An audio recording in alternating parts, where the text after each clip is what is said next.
ശ്രീ രഘുചന്ദ്രൻ നായർ, ഇതിൽ CPM അവകാശവാദം ഉന്നയിക്കുന്നുണ്ട്, കോൺഗ്രസ് അവകാശവാദം ഉന്നയിക്കുന്നുണ്ട്. കാലാകാലങ്ങളിൽ മാറി മാറി ഭരിച്ച സർക്കാരുകൾക്ക് നമ്മുടെ കേരള മോഡൽ വികസനത്തിൽ കൃത്യമായ അവകാശവാദം ഉന്നയിക്കാനുള്ള ധാർമ്മികമായ അടിത്തറയുണ്ട് താനും.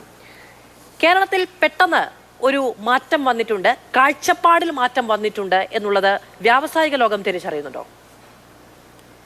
മാധു, ഇതില് ഒരു കാര്യം പറയട്ടെ. നമുക്ക് ആദ്യം കേരളത്തിനെ പറ്റി ഒരു പെർസെപ്ഷൻ ഉണ്ട്. ഒരു പെർസെപ്ഷൻ പ്രോബ്ലം പുറത്ത് കണ്ടത് കേരളം ഒരു നല്ലൊരു ഇൻവെസ്റ്റർ ഫ്രണ്ട്ലി സ്റ്റേറ്റ് അല്ല എന്നുള്ളതായിരുന്നു നേരത്തെ ഒരു പെർസെപ്ഷൻ ഉണ്ട്. അത് കാര്യം നമ്മൾ പ്രോപ്പറായിട്ട് ഒരു PR വർക്ക് ചെയ്യുകയോ അതിന് വേണ്ടി നമ്മളിപ്പോൾ റെസിഡന്റ് കമ്മീഷണർ മുതൽ ഡൽഹിയിൽ ഓരോരുത്തരും നമ്മൾ അവിടെ ഇരുത്തിയിട്ടുണ്ട്. ഈ കേരളത്തിനെ മാർക്കറ്റ് ചെയ്യാനും കേരളത്തിനെ കംപ്ലീറ്റ് എല്ലാ രീതിയിലും നമുക്ക് കേരളത്തിന് ഷോക്കേസ് ചെയ്യാനുള്ള ആൾക്കാരെ ഡൽഹി ഇരുത്തിയിട്ടുണ്ടെങ്കിൽ പോലും ആ ഇരിക്കുന്ന കാര്യങ്ങൾ വർക്ക് പ്രോപ്പറായിട്ട് നടത്തിയിട്ടുണ്ടെന്ന് എനിക്ക് തോന്നുന്നില്ല. കാര്യം അത് കഴിഞ്ഞിട്ടാണ് നമ്മൾ പല പ്രാവശ്യവും നമ്മൾ ഗവൺമെന്റ് പറഞ്ഞു, you have to market the state, നിങ്ങൾ ഇതിനെ ഷോക്കേസ് ചെയ്യണം. ഇപ്പം നമ്മൾ ബാക്കിയുള്ള ഫോറിൻ എംബസീസിലുള്ള ആൾക്കാരെ വിളിച്ചിട്ട് അവരെ വിളിച്ച് ഒരു മീറ്റിംഗ് നടത്തി കേരളത്തിനെ പറ്റി പറയും. കാര്യം ഞങ്ങൾ ഈ എംബസീസ് ആയിട്ട് കൂടുമ്പം നമ്മൾ ചോദിക്കാറുണ്ട്, നിങ്ങൾക്ക് കേരളത്തിൽ ഇൻവെസ്റ്റ് ചെയ്യാൻ എന്തുകൊണ്ട് നോക്കുന്നില്ല എന്ന് പറയുമ്പോൾ അവർ പറയുന്നത് no we don't look at Kerala because it is not in our radar എന്ന് പറയും. അപ്പം ഞങ്ങളുടെ ഭാഗത്ത് ഞങ്ങൾ പറഞ്ഞു what you are saying is totally wrong. ഇവിടുത്തെ പെർസെപ്ഷൻ പ്രോബ്ലം ആണ്. അപ്പോൾ പെർസെപ്ഷൻ മാറി വന്നു. ഇപ്പൊ ഗവൺമെന്റ് തന്നെ മനസ്സിലാക്കിയിട്ട് ഇപ്പൊ രാജീവ് മിനിസ്റ്ററിനെ ഡൽഹി ചെന്നു, അവിടുത്തെ എംബസിക്കാരെ വിളിച്ചു, സംസാരിച്ചു. ഇത് എല്ലാവരുടെയും ഇൻപുട്സ് വാങ്ങിച്ചിട്ടാണ്, നമ്മൾ ചേംബർ ഓഫ് കോമേഴ്സിന്റെയും CIAയുടെയും എല്ലാവരുടെയും ഇൻപുട്സ് വാങ്ങിച്ചിട്ടാണ് ഞങ്ങൾ അതിനെ കൊണ്ടുപോയി അദ്ദേഹം തന്നെ കൊണ്ടുപോയി അത് അവിടെ പോയി പ്രസന്റ് ചെയ്യുകയൊക്കെ ചെയ്തു.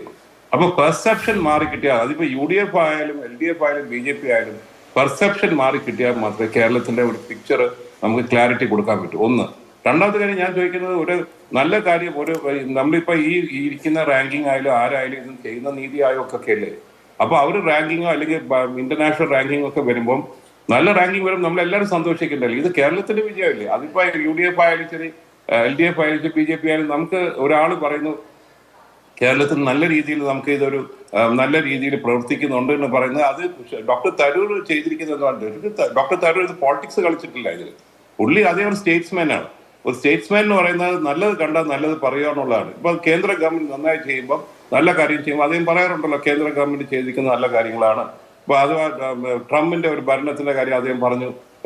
ട്രംപും മോഡിയുമായിട്ടുള്ള ഒരു ഇക്വേഷൻസിനകത്തുള്ള അതിന്റെ ഉള്ള നേട്ടങ്ങൾ, നമ്മളെ ഇന്ത്യയിൽ കിട്ടാൻ പോകുന്ന നേട്ടങ്ങളെ പറ്റി അദ്ദേഹം പറഞ്ഞു. ഇതൊന്നും നമുക്ക് അങ്ങനെ ഒരു ക്രിട്ടിക്കൽ ആംഗിളിലോട്ട് കാണാൻ പോകരുത്. കാര്യം നമ്മൾ നല്ല ഗവർണൻസ് എവിടെ വരുന്നു അതിനെ നമ്മൾ അപ്രീഷിയേറ്റ് ചെയ്യുക.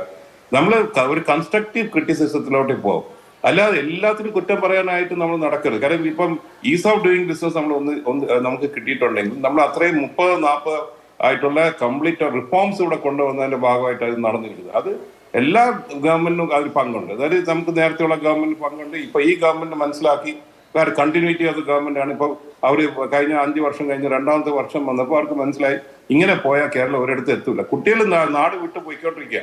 അപ്പൊ അവരെ നമുക്ക് തിരിച്ചിവിടെ നിർത്തണമെങ്കിൽ നമുക്ക് ഇൻഡസ്ട്രീസ് വരണം. അപ്പൊ നോൺ പൊല്യൂട്ടിങ് ഇൻഡസ്ട്രീസ് മാത്രമേ കേരളത്തിൽ വരാൻ പറ്റുള്ളൂ. കാര്യം പൊല്യൂട്ടിങ് ഇൻഡസ്ട്രീസ് വരാൻ പറ്റുള്ളൂ. കാര്യം ഇവിടെ ടാറ്റ, ബിർള, ഡാൽമിയ വന്ന് കച്ചവടം ചെയ്ത സംസ്ഥാനമാണ് രാജഭരണ കാലത്ത് പോലും. ആ ടാറ്റയും ബിർളയും ഡാൽമിയൊക്കെ എവിടെ പോയി? അപ്പൊ അവര് നമ്മൾ ഇവിടെ വിട്ടുപോയി. കാരണം നമ്മുടെ ഇവിടെ ഇരിക്കുന്ന പോളിസീസ് കൊണ്ട് മാത്രമല്ല, നമ്മുടെ ഒരു ഇൻഡസ്ട്രിയൽ എക്കോ സിസ്റ്റം അത് ഇവിടെ ഇല്ലായിരുന്നു എന്നുള്ളതാണ്. ആ എക്കോ സിസ്റ്റം തിരിച്ചു വരുന്നു. അപ്പൊ ഞങ്ങളുടെ ഭാഗത്ത് ഞങ്ങൾ ക്ലോസ് ആയിട്ട് മോണിറ്റർ ചെയ്യുന്നതാണ്. കാരണം ഞങ്ങൾക്കിപ്പം ഒരു പക്ഷപാതം പിടിക്കാനോ LDFനെയോ UDFനെയോ BJPയോ ഒന്നും നമുക്ക് പിടിക്കാം. ഞങ്ങൾക്ക് നാട് നന്നാവണം, കേരളം നന്നായേ പറ്റൂ.